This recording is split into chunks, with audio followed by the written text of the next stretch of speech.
जय हिंद साथियों, पीके farm class YouTube channel पर आप सभी का स्वागत है। आज की इस वीडियो में हम बात करेंगे एक और वैकेंसी के बारे में, और ये वैकेंसी आपकी ड्रग इंस्पेक्टर की रहने वाली है। तो वीडियो को कंप्लीट देखें, और जो चैनल पर नए हैं चैनल को सब्सक्राइब, वीडियो को लाइक कर दे। तो आइए बिना देर स्टार्ट करते हैं आज की वीडियो, देखते हैं क्या इन्फॉर्मेशन निकल के आई है। तो बिहार लोक सेवा आयोग पटना की ओर से एक रिक्रूटमेंट का नोटिस जारी किया गया है, जिसके अंदर ड्रग इंस्पेक्टर की वैकेंसी शामिल की गई है। नंबर ऑफ वैकेंसी कितनी क्या रहने वाली है, कौन कौन फॉर्म फिल करने के लिए एलिजिबल है, असेंशियल क्वालिफिकेशन क्या रहने वाली है, इसके अलावा क्या ऑल इंडिया कैंडिडेट यहाँ पे एलिजिबल है क्या नहीं है, उसके लिए डिटेल से बात करेंगे इस वीडियो में। तो वीडियो को कंप्लीट देखें। तो जैसे कि आप यहाँ पे देख पा रहे हो, ये वैकेंसी आपकी ड्रग इंस्पेक्टर की रहने वाली है 55 पोस्टों पर, यानी 55 पोस्टों पर यह वैकेंसी आपकी रिलीज की गई है, और ऑनलाइन आवेदन आपके यहाँ पे मांगी गई है। कौन कौन सी कैटेगरी के अकॉर्डिंग यहाँ पे वैकेंसी है इनकी, उससे पहले हम देख लेते हैं इनकी जो ऑफिशियल वेबसाइट है उसके बारे में। www.bpsc.bhi.nic.in, ये इनके ऑफिशियल वेबसाइट है। फर्दर फ्यूचर के अगर कोई इन्फॉर्मेशन चाहते हो तो इसके थ्रू भी आप इन्फॉर्मेशन प्राप्त कर सकते हो, या फिर पीके फार्म क्लासेज यूट्यूब चैनल को आप सब्सक्राइब करके फ्यूचर में इसके बारे में कोई और इन्फॉर्मेशन आएगी वो आपको टाइम टू टाइम मिल जाएगी। अब बात कर लेते हैं इनकी जो पोस्ट है उसका वर्गीकरण किस तरीके से किया गया है उसके बारे में। तो नंबर ऑफ वैकेंसी की बात करें तो टोटल नंबर ऑफ वैकेंसी यहाँ पे 55 है, जिसके अंदर अनारक्षित यानी जनरल कैटेगरी की कुल पोस्ट है यहाँ पे 27, जिसमें से 35% यानी 7 पोस्ट आपकी महिलाओं के लिए यहाँ पे रिजर्व है। इसी तरीके से यहाँ पे कैटेगरीज वाइज सारी पोस्टों को डिवाइड किया गया है। उसके अलावा कोई स्वतंत्र सेनानी के जो कोई भी डिपेंडेंट है उनके लिए एक वैकेंसी रहने वाली है। उसके अलावा जो पीडब्ल्यूडी यानी फिजिकल हैंडीकैप पर्सन जो भी पर्सन है उनके लिए 2 वैकेंसी को रिजर्व किया गया है। वेतनमान की बात करें तो वेतनमान आपका यहाँ पे लेवल 9 का रहने वाला है। ग्रेड पे आपका 5600 है, यानी 9300 से 34800 आपकी यहाँ पे सैलरी रहने वाली है। इसके बाद में बात आती है जो मुख्य बात है शैक्षणिक योग्यता एवं अनुभव की। तो शैक्षणिक योग्यता की बात करें तो यहाँ पे डिग्री इन फार्मेसी यानी बी फार्मा कैंडिडेट एलिजिबल रहने वाले हैं। डिप्लोमा कैंडिडेट यहाँ पे एलिजिबल नहीं है। इसके अलावा pharmaceutical science medicine with specialisation in clinical pharmacology और microbiology from a university stabilised in India by law, यानी इंडिया के अंदर जो लॉ के अकॉर्डिंग जो यूनिवर्सिटी स्टेबलाइज है जिसके अंदर क्लिनिकल फार्माकोलॉजी से अगर आपने कोई स्पेशलाइजेशन कर रखा है या फार्मास्यूटिकल साइंस से कर रखा है, माइक्रोबायोलॉजी से कर रखा है, यानी ओवरऑल बात करें तो यहाँ पे बी फार्मा कैंडिडेट एलिजिबल रहने वाले हैं। अब बात आती है कि सर एक्सपीरियंस की क्या नीड है या नहीं है। तो यहाँ पे पॉइंट नंबर जैसे कि आप यहाँ पे देख पा रहे हो, यहाँ पे 18 मंथ का आपका शेड्यूल सी का कोई मैन्युफैक्चरिंग एक्सपीरियंस होना चाहिए। उसके अलावा कोई लेबोरेटरी के अंदर आपने शेड्यूल सी की ड्रग्स को बनती हो और वहाँ लेबोरेटरी में आपने अगर काम किया है तो वहाँ का 18 मंथ का एक्सपीरियंस चाहिए। इसके अलावा यहाँ पे एक और एक्सपीरियंस लिखा हुआ है और वो है 3 ईयर का, यानी कोई शेड्यूल सी की जो ड्रग बनती है उसके अंदर आपने कोई इन्फेक्शन फर्म के अंदर काम किया है तो उसके बारे में यहाँ पे लिखा हुआ है।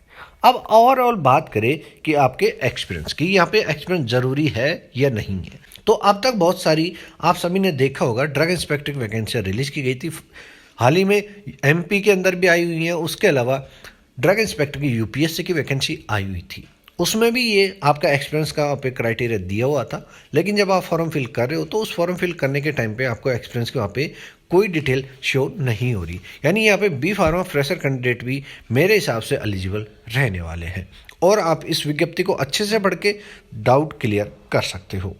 अब बात आती है कि सर एज कितनी क्या है। तो एज की बात करें तो एज यहाँ पे न्यूनतम 21 वर्ष और अधिकतम की बात करें तो अधिकतम अनारक्षित के लिए 37 ईयर रहने वाली है। अब बात आती है कि सर यहाँ पे जो आरक्षण है यानी रिजर्वेशन दिया हुआ है कैटेगरी वाइज, वो कैटेगरी वाइज रिजर्वेशन क्या सभी को मिलेगा। तो जो गवर्नमेंट ऑफ बिहार के अंदर आते हैं यानी जो बिहार के कैंडिडेट हैं उनको एससी एसटी ओबीसी इन सब का रिजर्वेशन यहाँ पे मिलने वाला है। और इसके अलावा अगर आप बिहार के बाहर यानी बिहार के अलावा दूसरे स्टेट के कैंडिडेट हो तो आपको यहाँ पे जनरल के अंदर काउंट किया जाएगा। ये कहाँ लिखा है वो हम आपको आगे बताएंगे वो किस तरीके से रहने वाला है। बात है चयन प्रक्रिया की। तो चयन प्रक्रिया के अंदर आपका लिखित परीक्षा होगा और इंटरव्यू बेस पे रहने वाली है। इसके अलावा बात आती है कि अब जो पेपर है वो किस तरीके का रहने वाला है। तो यहाँ पे आपका मल्टीपल चॉइस क्वेश्चन वाले क्वेश्चन होंगे, और ये सारे क्वेश्चन आपके 50-50 अंक के 2 इकाई हैं और 2-2 घंटे आपका ये रहने वाला है, यानी आपके यहाँ पे 4 पेपर होंगे। और वो सब्जेक्ट वाइज यहाँ पे दे रखे हैं, जैसे फर्स्ट पेपर के अंदर आपका फार्मास्यूटिक्स और फार्मास्यूटिकल विश्लेषण 50-50 अंक का होगा, ठीक है, 50-50 क्वेश्चन होंगे और 2-2 घंटे का आपका ये पेपर रहने वाला है। तो इसी तरीके से आपका 4 पेपर रहेंगे। सिलेबस क्या है, सिलेबस की पीडीएफ हमने टेलीग्राम चैनल और व्हाट्सएप ग्रुप पर शेयर कर दी है, वहाँ से आप सिलेबस के बारे में देख सकते हो। अगर फिर भी सिलेबस आपको समझ में नहीं आता है तो कमेंट्स बॉक्स में कमेंट्स करके बता सकते हो, उसके लिए भी हम आपको पर्टिकुलर वीडियो बना के बता देंगे। इंटरव्यू की बात करें तो इंटरव्यू यहाँ पे आपका 50 मार्क का रहने वाला है, और जैसे ही जो कैंडिडेट यहाँ पे पास होता है, पासिंग मार्क पे इन्होंने मिनिमम क्राइटेरिया रखा है, जैसे कि आप यहाँ पे देख पा रहे हो, ये आपका मिनिमम पासिंग मार्क क्राइटेरिया है, जिसमें सामान्य वर्ग के जो कैंडिडेट हैं उनके लिए 40% मार्क लाना जरूरी है पासिंग मार्क के लिए, ठीक है। इसके बाद में क्वालिफाई के लिए आपकी जो मेरिट होगी वो अलग से डिसाइड होगी, लेकिन पासिंग मार्क यहाँ पे 40% जनरल के लिए रहने वाला है। अब बात आती है कि इसमें कितने कैंडिडेटों को यहाँ पे इंटरव्यू के लिए बुलाया जाएगा, तो 2.5 गुना कैंडिडेटों को यहाँ पे इंटरव्यू के लिए बुलाया जाएगा, और जिनकी जो मेरिट ज़्यादा होगी उनको वहाँ पे मेरिट दिया जाएगा। अब आती है कि सर आरक्षण की बात जो आप कर रहे थे कि स्थायी को दिया जाएगा, तो जैसे कि आप यहाँ पे पॉइंट नंबर 2 पर देख रहे हो, जाति के आधार पर आरक्षण का लाभ उन्हीं को मिलेगा जिनका स्थायी निवास बिहार राज्य का है, यानी जो बिहार का मूल निवासी है। बिहार राज्य के बाहर के निवासी अभ्यर्थी को आरक्षण का लाभ दे नहीं होगा। आवेदन में दिया गया स्थायी पता आरक्षण पर्व योजना का स्थायी निवास अनुमान होगा, यानी SC ST और OBC इनका जो आपका रिजर्वेशन है वो बिहार राज्य के कैंडिडेट को ही मिलने वाला है। अब बात आती है कि सर यहाँ पे एप्लीकेशन फीस कितनी क्या रहती है, तो वो जैसे जैसे नीचे स्क्रॉल करते हैं तो यहाँ पे आपको पॉइंट नंबर 9 पर शुल्क देखने को मिल जाता है। तो सामान्य अभ्यर्थी के लिए 750 रुपये रहने वाला है। बिहार का कोई कैंडिडेट है और SC ST को बिलोंग करता है तो 200 रुपये। बिहार का कोई कैंडिडेट है और महिला है तो उनको भी 200 रुपये, और दिव्यांग अभ्यर्थियों को 200 रुपये यहाँ पे शुल्क देना होगा। पॉइंट नंबर 5 आप सभी के लिए इंपॉर्टेंट है, ओवरऑल इंडिया के कैंडिडेट के लिए। अन्य सभी उम्मीदवार का मतलब यहाँ पे ओवरऑल इंडिया के जो भी कैंडिडेट है उनके लिए है, और उनका जो चार्ज है वो 750 रुपये यहाँ पे रहने वाला है, ठीक है। तो ये इन्फॉर्मेशन थी। अब बात आती है कि सर ये फॉर्म कैसे फिल होंगे, तो फॉर्म ऑनलाइन स्टार्ट हो जाएंगे आपके 25/11/2022 से, और लास्ट डेट रहने वाली है आपके 16 दिसंबर 2022।